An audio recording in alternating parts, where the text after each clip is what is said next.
말씀입니다. 성경으로는 신약 311쪽입니다. 그는 허물과 죄로 죽었던 너희를 살리셨도다. 그때 너희는 그 가운데에서 행하여 이 세상 풍조를 따르고 공중의 거세 잡은 자를 따랐으니 곧 지금 불순종의 아들들 가운데서 역사하는 영이라. 전에는 우리도 다 그 가운데서 우리 육체의 욕심을 따라 지내며 육체와 마음에 원하는 것을 하여 다른 이들과 같이 본질상 진노의 자녀이었더니 긍휼이 풍성하신 하나님이 우리를 사랑하신 그 큰 사랑을 인하여 허물로 죽은 우리를 그리스도와 함께 살리셨고 너희는 은혜로 구원을 받은 것이라. 또 함께 일으키사 그리스도 예수 안에서 함께 하늘에 앉으시니 이는 그리스도 예수 안에서 우리에게 자비하심으로써 그 은혜의 지극히 풍성함을 오는 여러 세대에 나타내려 하시니라. 너희는 그 은혜에 의하여 믿음으로 말미암아 구원을 받았으니 이것은 너희에게서 난 것이 아니고 하나님의 선물이라. 행위에서 난 것이 아니니 이는 누구든지 자랑하지 못하게 합니다. 우리는 그가 만드신 바라 그리스도 예수 안에서 선한 일을 위하여 지으심을 받은 자니 이 일은 하나님이 전에 예비하사 우리로 그 가운데서 행하게 하려 하심입니다. 아멘. 라고 하는 그런 이제 접속사가 나오는데요. 이 그러나라고 하는 이 접속사는 앞에 있는 내용과 뒤에 있는 내용이 반대일 때 사용하는 그런 접속사입니다.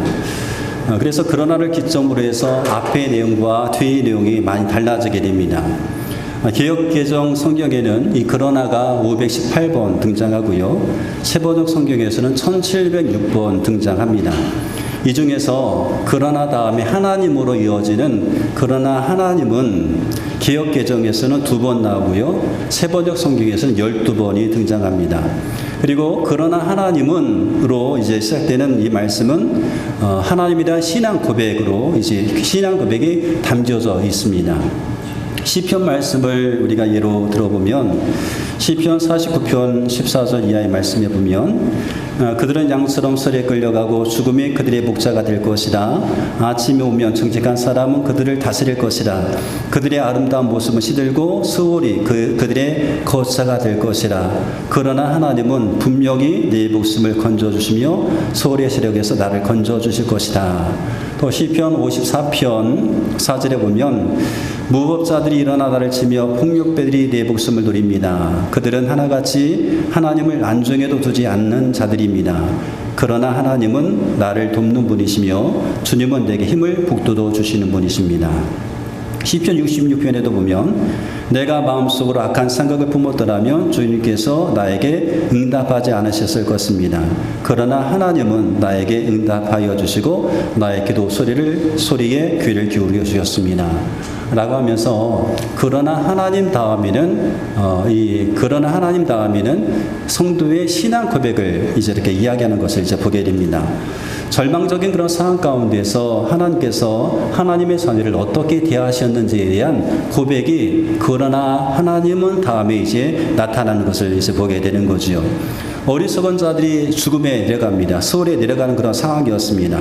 그런 상황 가운데서 하나님은 하나님의 자녀의 목숨을 건져주신다라고 하는 그런 신앙 고백이 담겨져 있고요. 무법한 자들이 성도의 목숨을 지금 누리고 있는 그런 상황입니다. 그런데 그런 상황 가운데서 그러나 하나님은 나에게 도움을 주시고 힘을 주시는 분이다라고 하는 그런 신앙 고백을 하는 거죠. 그리고 하나님께서는 나의 기도에 응답해 주십니다. 이런 이제 고백으로 이어지는 것을 보게 됩니다. 그래서 그런 하나님은 이것은 하나님의 은혜를 경험한 사람들의 신앙 고백입니다. 그러나 하나님은 하면서 나오는 그 뒷말은 하나님의 은혜를 경험했던 사람들의 신앙 고백이다라고 하는 거죠. 그래서 그러나 하나님은 이전과 그러나 하나님은 이후의 그런 삶의 모습은 완전히 다르게 나타난 것을 보게 되죠. 그러나 하나님 이전만 보면 절망적인 그런 상황이었습니다. 근데 그러나 하나님은 그 이유를 보면 소망이 막 넘쳐나는 것을 이제 보게 되죠. 우리의 신앙 생활 가운데서도 그러나 하나님은 이라고 하는 이런 신앙 고백이 넘쳐나야 됩니다. 우리는 이미 그러나 하나님은 내 은혜를 경험했던 사람들입니다. 이미 그 은혜를 경험했고 지금도 여전히 그러나 하나님은 이라고 하는 그 은혜를 계속해서 경험하고 있기 때문에 그렇습니다. 그래서 우리의 삶의 고백에 그러나 하나님은 나에게 이렇게 하셨습니다라고 하는 이런 신앙 고백이 넘쳐나야 된다라고 하는 거죠. 자, 우리가 읽었던 그 에베소서 2장의 말씀을 보면 2장 4절의 말씀 보면 이 헬라 성경에는 호데 데우스로 시작합니다. 4절 말씀을 번역하면 그러나 하나님은 이로 시작되는 거죠. 그런데 기역 개정에서는 이 접속사를 호라고 하는 이 접속사를 이제 번역을 생략했습니다. 그런데 다른 번역에서는 이 그러나라고 하는 이 그 접속사를 다 번역해 둔 것을 이제 볼 수가 있지요. 그 중에서도 세번역 성경에서는 그러나 하나님으로 번역했고 영어 성경 가운데 킹 제임스 버전에서도 but God이라고 해서 그러나 하나님은 이라 이제 번역해 놓은 것을 이제 보게 됩니다. 오늘 우리가 읽었던 본문을 세번역 성경으로 잠깐 읽어드리겠습니다. 에베소서 2장 1절부터인데요. 여러분도 전에는 허물과 죄로 죽었던 사람들입니다. 그때 여러분 허물과 죄 가운데 이 세상의 풍조를 따라 살고 공중의 권세 잡은 통치자 곧 지금 불순종의 사슬 가운데 작용하는 영을 따라 살았습니다. 우리도 모두 전에는 그들 가운데서 육신의 정욕대로 살고 육신과 마음이 원하는 대로 행동하였으며 나머지 사람들과 마찬가지로 날 때부터 진노의 자식이었습니다. 그러면 4절에 이렇게 합니다. 그러나 하나님은 자비가 넘치시는 분이셔서 우리를 사랑하신 그 크신 사랑으로 말미암아 범죄로 죽은 우리를 그리스도와 함께 살려주셨습니다. 여러분은 은혜로 구원을 얻었습니다. 이렇게 하면서 4절 말씀에서 역전이 일어나는 것을 이제 보게 됩니다. 이 4절의 말씀, 이 그러나 앞에 나오는 1절과 3절과 그리고 4절, 5절을 연결시켜 주는데요. 그러나 이전의 모습과 그러나 이후의 모습은 그 분위기가 많이 다른 것을 우리가 이제 보게 되죠. 그런 하나님은 이전의 모습을 보면 인간의 모습은 절망적인 모습이에요. 절망적인 그런 모습이 담겨져 있어요. 자, 보세요. 그러나 이전의 모습을 한번 살펴보겠습니다. 1절에 보니까 여러분도 전에는 허물과 죄로 죽었던 사람들이었습니다. 우리를 향해서 허물과 죄로 죽었다라고 말하고 있죠. 여기서 죽었다는 것은 뭐가 죽었다는 거예요? 영이 죽었다는 겁니다. 우리 영이 죽었던 사람들이었다. 영적으로 죽은 사람들입니다. 왜 죽었어요? 허물과 죄 때문에 영적으로 죽은 사람들이었다는 거예요. 하나님이 사람을 창조하실 때 그 사람에게는 영원한 생명이 주어져 있었어요. 근데 아담과 하와가 하나님께서 먹지 말라고 하는 선악을 알게 하는 나무의 열매를 따 먹게 됩니다. 하나님의 말씀에 대한 불순종의 죄를 짓습니다. 하나님을 불신하는 그런 죄를 이제 짓게 되었지요. 그래서 하나님께서 사람에게서 성육을 거두어 갔습니다. 그래서 영적인 죽음이 들어왔고 육신의 죽음이 들어오게 된 겁니다. 창세기 6장 3절에 보니까 이런 말씀이 있습니다. 주님께서 말씀하셨다. 생명을 주는 나의 영이 사람 속에 영원히 머물지는 않을 것이다. 사람은 살과 피를 지닌 육체요 그들의 날은 120년이라 라고 이렇게 말씀하고 있어요. 영적으로 죽은 사람들이기 때문에 육체적으로 죽음이 또 찾아오게 되었다라고 하는 거죠. 근데 영적으로 죽은 사람들의 특징이 있습니다. 영이 죽게 되면 죄를 짓는 것에 대해서 이 죄에 대해서 심각하게 생각하지 않는다는 거예요. 오히려 죄를 짓는 것을 즐깁니다. 죄 속에 살면서도 평안하게 사는 것을 보게 돼요. 왜 그런가 하면 죄가 무엇인지 모르고 살기 때문에 그래요. 영이 죽으니까 죄가 무엇인지 몰라요. 모르니까 죄를 지으면서도 그냥 편안하게 살아갑니다. 마치 노아의 시대의 사람들처럼 그렇게 살아갑니다. 죄 속에 살면서 그냥 아무렇지도 않은 것을 보게 되죠. 어떤 사람에게 약이 하나 있어요. 근데 이 약이 독약입니다. 근데 그 약이 독약이라는 것을 알면 그 약을 먹을까요? 만약 그 사람이 그 약을 먹었다면 그 약이 독약인지 모르고 먹었거나 독약이 무엇인지 모르는 사람일 겁니다. 그러니까 독약을 먹겠죠. 죄도 그렇습니다. 무엇이 죄인지 모르고 죄의 결말이 무엇인지 모르니까 죄를 지으면서도 편안하게 살아가는 거예요. 그러나 죄가 무엇이고 그 죄의 결말이 무엇인지 안다고 한다면 죄를 짓는 것에 대해서 그렇게 서슴지 않고 죄를 지을 수는 없다는 거죠. 그런데 영이 죽은 사람들, 영적으로 죽은 사람들은 죄를 심각하게 여기지 않습니다. 그러면서 이렇게 핑계를 대기 시작하죠. 다른 사람들도 다 그렇게 살아요. 나만 그렇게 사는 것이 아니라 다른 사람들도 다 그렇게 살아요. 그렇게 거짓말하고 죄를 지으면서 다 그렇게 살아요. 라고 그렇게 말합니다. 이것이 허물과 죄로 죽었던, 허물과 죄로 영이 죽은 사람들의 보편적인 모습입니다. 다 그런 것은 아니지만 보편적인 모습이다라고 하는 거예요. 나만 그렇게 사는 것이 아닙니다. 다른 사람도 다 그렇게 살아요 하면서 죄를 짓는 것에 대해서 심각하게 생각하지 않는다는 거죠. 2절 말씀 보니까 그때 여러분은 허물과 죄 가운데서 이 세상의 풍조를 따라 살고 공중의 권세 잡은 통치자, 곧 지금 불순종의 자식들 가운데서 작용하는 영을 따라 살았습니다. 영이 좋은 사람은 세상 풍속을 따라 삽니다. 많은 사람들이 그렇게 살기 때문에 나도 그렇게 하면 괜찮다라고 여깁니다. 괜찮은 줄 알고 여깁니다. 그러니까 옳고 그름의 그 판단 기준이 뭐냐면 세상 사람들인 거예요. 세상 사람들이 그렇게 살면 나도 그렇게 살아도 된다라고 생각하는 거죠. 보편적인 사람이 다 그렇게 사는데 그것이 어쨌단 말입니까? 라고 우리가 얘기하는 거죠. 근데 여러분, 우리는 좀 다른 사람이죠. 우린 다릅니다. 모든 사람들이 다 그렇게 산다고 해서 우리가 그렇게 해도 되는 것은 아닙니다. 왜 그래요? 우리는 모든 사람이 아니라 우리는 하나님의 자녀이기 때문에 그렇습니다. 우리가 하나님의 자녀이기 때문에 그렇습니다. 우리가 세상 사람들과 같은 사람이 아니라 그 중에서 우리가 부름받은 하나님의 자녀이기 때문에 그렇지요. 하나님의 자녀의 옳고 그름의 판단 기준은 하나님의 말씀입니다. 성경입니다. 성경이기 때문에 그렇습니다. 그런데 세상 풍속을 따라 사는 것은 공주의 권세 잡은 마귀를 따라 살아간 것이고, 그렇게 따라 사는 사람들의 그 핑계거리가 뭐냐면 바로 이거예요. 다른 사람도 그렇게 삽니다. 나만 그렇게 사는 것이 아니라 얘도 그렇게 살고 쟤도 그렇게 살고 나도 그렇게 사는 것, 뭐가 문제입니까? 라고 여깁니다. 그런데 우리는 그러한 사람이 아니다라고 하는 것이죠. 우리는 하나님의 자녀입니다.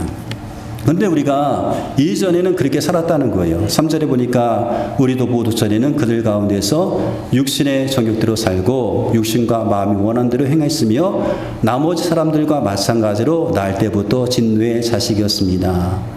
우리도 전에는 그렇게 살았어요.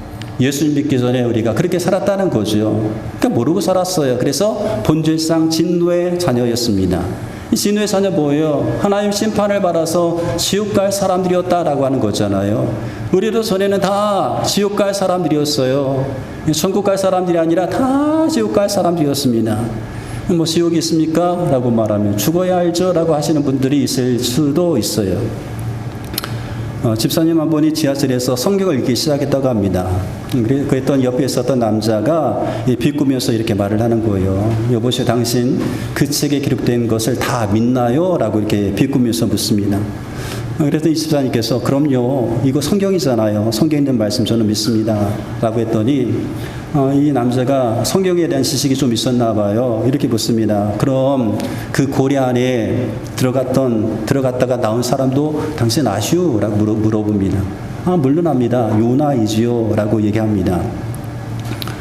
그랬더니 이 남자가 또 이렇게 묻는 거예요. 그래, 고래 뱃속에서 당신은 사람이 살 수 있다고 생각하나요? 라고 묻습니다. 이 집사님께서 이렇게 말을 하는 거예요. 글쎄요, 나중에 천국 가서 제가 한번 물어보면 되겠지요? 라고 얘기했더니 이 남자가 그 친구가 만약 천국에 없으면 어쩌려고요? 라고 하더랍니다.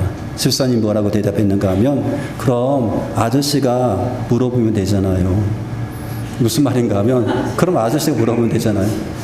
지옥 가서 물어보면 되잖아요. 그런 말 아니겠어요? 이 천국과 지옥에 대한 이야기를 하면 천국이 있느냐 지옥이 있느냐 묻는 사람들이 많이 있어요. 죽어봐야 한다는 분들도 있습니다. 그러나 여러분, 천국과 지옥은 분명히 있지요. 나는 있다고 하고 어떤 분은 없다고 한다면 2분의 1이잖아요. 근데 여러분, 만약에 여러분 죽어서 여러분이 죽었는데 천국과 지옥이 있네요. 50% 확률이잖아요. 이거 높은 확률입니다. 얼마나 높은 확률인지 몰라요. 언젠가도 제가 말씀드렸던 것처럼 우리는 보험에 들 때 만에 하나를 위해서 보험에 들잖아요. 10,000분의 1을 위해서 우리가 보험 듭니다. 뭐 생명보험도 들고 뭐 질병에 관한 상해보험도 들고 하잖아요. 운전자 보험도 들고 보험을 듭니다. 왜 들어요? 10,000분의 1의 확률을 위해서 우리가 보험 드는데, 여러분 50%면 굉장한 확률이잖아요. 근데 그것을 위해서 우리가 예비하지 않는다라고 한다면 지혜로운 사람이라고 할 수가 없게 되는 거죠. 성경 분명히 천국과 지옥에 대한 이야기를 하고 있는데 천국과 지옥이 없다라고 우리가 믿고 있다가 막상 죽어보니까 천국과 지옥이 있으면 얼마나 당황스럽겠어요. 그러니까 미리미리 우리가 준비를 해야 되는 겁니다. 미리미리 준비를 해야 된다.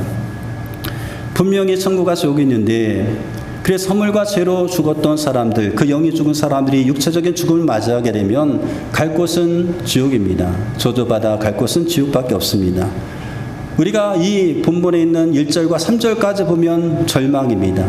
우리도 전에는 그렇게 했으니까. 그런데 4절 말씀에 보면 이 부분에서부터 역전이 일어나기 시작해요. 4절에 이렇게 시작합니다. 그러나 하나님은 자비가 넘치는 분이셔서 우리를 사랑하신 그 크신 사랑으로 말미암아 범죄로 죽은 우리를 그리스도와 함께 살려주셨습니다. 여러분은 은혜로 구원을 얻었습니다. 그런 하나님은 어떤 일을 행하셨습니까? 우리가 전에는 본질상 진노의 자녀였습니다.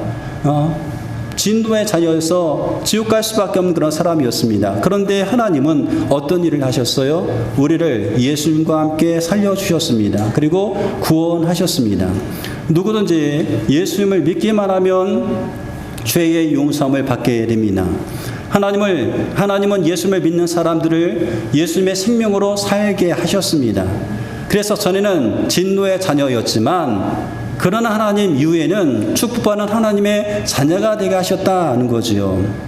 하나님은 예수님 안에서 우리를 살리셨습니다. 그리고 하늘에 함께 앉게 하셨습니다. 6절에 보니까 하나님께서 그리스도 예수 안에서 우리를 그분과 함께 살리시고 하늘에 함께 앉게 하셨습니다. 그러므로 그 상을 받은 우리는 예수님 안에 있어야 되는 거죠. 예수님 밖에 있으면 안 됩니다. 예수님 안에 있어야 그 사람이 하나님의 축복하는 자녀로 천국 백성이 되게 되는 거죠. 여러분 예수님 안에 있습니까? 예수님 밖에 있습니까? 노아 시대에 구원받은 사람은 방주 안에 들어갔던 8명의 식구들이었어요. 방주 밖에 있었던 사람들 가운데서도 어쩌면 인간적으로 굉장히 괜찮은 사람도 있었을 것입니다. 그런데 방주 밖에 있었던 사람들은 구원받지 못했습니다. 착하고 선하게 사는 사람이 혹 있을지 모르겠지만 그런 사람들은 구원받지 못했다. 왜요? 방주 밖에 있었기 때문에 그렇습니다. 하나님께서 애굽에서 이스라엘 백성들을 이제 이렇게 이끌어내시잖아요. 구원받게 하시잖아요. 그래서 애굽에 10가지 재앙을 내리십니다. 근데 10가지 재앙 가운데 마지막 재앙이 무엇이었는가 하면 모든 처음 난 것들, 모든 장자가 죽는 그런 재앙이었습니다. 그런데 그 재앙이 일어나는 그 날 밤 어린 양의 피를 문설주와 문지방에 바르고 그 집 안에 있었던 사람에게는 그 재앙이 그냥 지나쳐 버렸습니다. 유월했습니다. 건너가 버렸습니다. 그들은 구원받았습니다. 그러니까 어린 양의 피가 있는 그 집 안에 있는 사람들이 구원받았습니다. 그 집 밖에 있는 사람은 구원받지 못했다라고 하는 거죠. 왜 그래요? 하나님께서 구원의 길을 그렇게 마련해 놓으셨기 때문에 그렇습니다. 지금 하나님께서 우리 가운데 만들어 놓으신 구원의 길은 예수님이십니다. 그냥 우리가 예수님 안에 있어야 구원받게 되는 거죠. 하나님은 우리를 위해서 구원의 길을 마련해 놓으셨고 그 마련해 놓으신 예수님과 함께 있을 때에 우리가 구원받게 되는 거죠.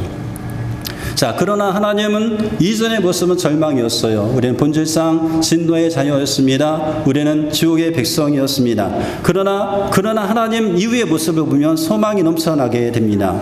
그러나 하나님 이전으로 가게 되면 저주이지만 그러나 하나님 위의 모습을 보면 축복입니다. 왜요? 하나님께서 우리를 위해서 놀라운 일들을 행하셨기 때문에 그렇습니다. 그러나 하나님은 이런 일을 마련해 오셨기 때문에 그러나 하나님 이후에 우리의 삶은 소망으로 가득 넘치게 된다는 거죠. 그러면 여러분, 그러나 하나님은 이후의 삶을 살고 있는 우리는 참으로 행복한 사람인 거예요. 그러나 하나님은 이전의 삶의 모습만 있다고 한다면 굉장히 불행한 인생이 될 수밖에 없었지만 그러나 하나님은 이후의 삶을 살고 있었던 우리에게는 참으로 행복한 그런 삶이었다는 것이요. 우리의 신앙생활 가운데에 이 은혜를 이미 경험했습니다. 그리고 그러나 하나님의 은혜는 계속해서 이어지고 있습니다. 그래서 우리의 신앙생활 가운데 그러나 하나님은 이라고 하는 이 신앙 고백이 계속해서 넘쳐나야 되는 거예요. 이미 한번 경험했잖아요. 그러나 하나님은 우리를 구원해 주셨어요. 이미 우리는 한번 경험했습니다. 근데 거기서 끝나는 것이 아니라 그러나 하나님은 계속해서 우리의 삶 가운데 역사를 하셔서 놀라운 일을 행하셔서 우리와 하여금 신앙 고백하게 하시는 거죠. 그러나 하나님은 이런 분이셨습니다. 그러나 하나님은 나를 도우시는 분이셨습니다. 그러나 하나님은 죽음에서 나를 건져주셨습니다. 그러나 하나님은 나의 기도를 들어주셨습니다. 라고 하는 이 신앙 고백이 넘쳐나게 되는 겁니다. 이 말씀을 묵상하면서 하나님, 이 그런 하나님은 제가 이미 이 은혜를 내가 경험했는데 제 삶 속에서 계속해서 진행되고 있는 그런 하나님은 이라고 하는 그런 신앙 고백이 제게 있습니까? 내가 어떤 은혜를 경험했을까요? 라고 이제 묵상하는 가운데에 그런 생각이 문득 들었어요. 지금까지 신앙생활을 하면서 수없이 많은 기도를 하나님 앞에 올려드렸습니다. 그 기도 가운데에 간구의 기도를 많이 드렸죠. 하나님 이렇게 좀 해주세요. 저렇게 좀 해주세요라고 하는 이 간구의 기도도 엄청나게 많이 드렸잖아요. 하나님께 찬양과 영광과 감사의 기도도 많이 올려드렸지만 우리가 이렇게 하다 보면 하나님 도와주세요. 이렇게 좀 해주세요. 이렇게 되기를 원합니다. 라고 수없이 많은 기도를 올려드렸습니다. 그런데 그렇게 간구했던 그 기도의 내용 가운데 제가 잊었던 기도가 있어요. 잊고 있었던 기도가 있어요. 수없이 많은 간구의 기도를 올려드렸는데 기도했다가 그냥 잊어버린 거예요. 근데 어느 순간 보니까 하나님께서 그 기도에서 응답해 주신 거예요. 내가 간구했던 것을 잊어버리니까 이렇게 놀라운 일이 우리 가운데 우리 가정에 생겼네. 하나님 이렇게 좋은 일이 생겼네 라고 이렇게 돌아보면 그것을 생각해 보면 이미 그것에 대해서 기도했던 겁니다. 무슨 얘기인가 하면 내가 기도했던 것조차 나는 잊고 있었는데 그런 하나님은 내가 기도한 것을 잊지 아니하시고 좋은 것을 응답해 주셨다라고 하는 거죠. 그런 하나님은 나의 기도를 잊지 않으셨습니다. 그리고 좋은 것을 응답해 주셨습니다. 라고 하는 그런 고백을 하게 하시더라고요. 그런 하나님은 나의 기도를 잊지 않으셨습니다. 그런 하나님은 나의 기도를 버리지 않으셨습니다. 그런 하나님은 나의 기도를 들으시고 응답해 주셨습니다. 여러분들의 삶이 환경이 힘들 수가 있습니다. 그러나 하나님은 지금도 우리의 삶을 긍정적으로 이끌어 주시고 없는 것에서부터 있는 것으로 바꾸어 주시는 분이십니다. 그런 하나님은 지금도 그렇게 역사하신다라고 하는 거죠.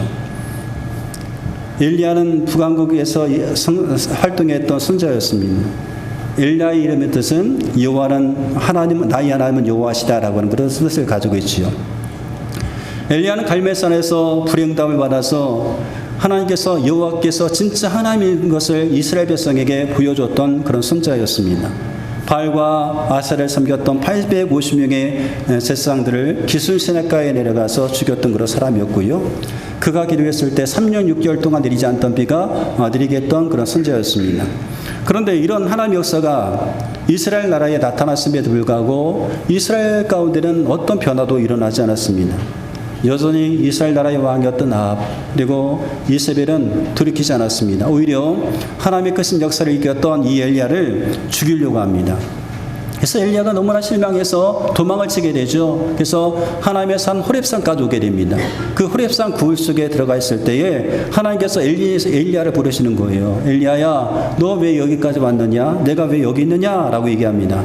그때에 엘리야가 이렇게 얘기해요. 만군의 하나님 여호와께 열심히 유회하오니 이는 이스라엘 자손이 주의 언약을 버리고 주의 제단을 헐며 칼로 주의 선자를 죽였으며오며 오직 나만 남았거늘 그들이 내 생명을 찾아 빼앗으려 합니다. 내가 하나님께 대해서 열심히 있었는데 선자 가운데 오직 남았습니다. 오직 나만 남았는데 나조차도 생명을 그들이 빼앗으려고 합니다.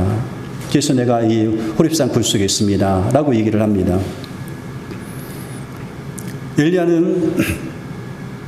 엘리야는 그렇게 이제 생각했다는 거죠. 오직 나만 혼자 남았다라고 그렇게 생각했던 거예요. 나만 남았다. 그런데 열왕기상 19장 18절에 보니까 하나님께서 엘리야를 향해서 이렇게 말씀하셔요. 그러나 내가 하나님께서 그렇게 하셨다는 거죠. 그러나 내가 이스라엘 가운데 7,000명을 남기리니 다 바알에게 무릎을 꿇지 아니하고 다 바알에게 입맞추지 아니한 자니라.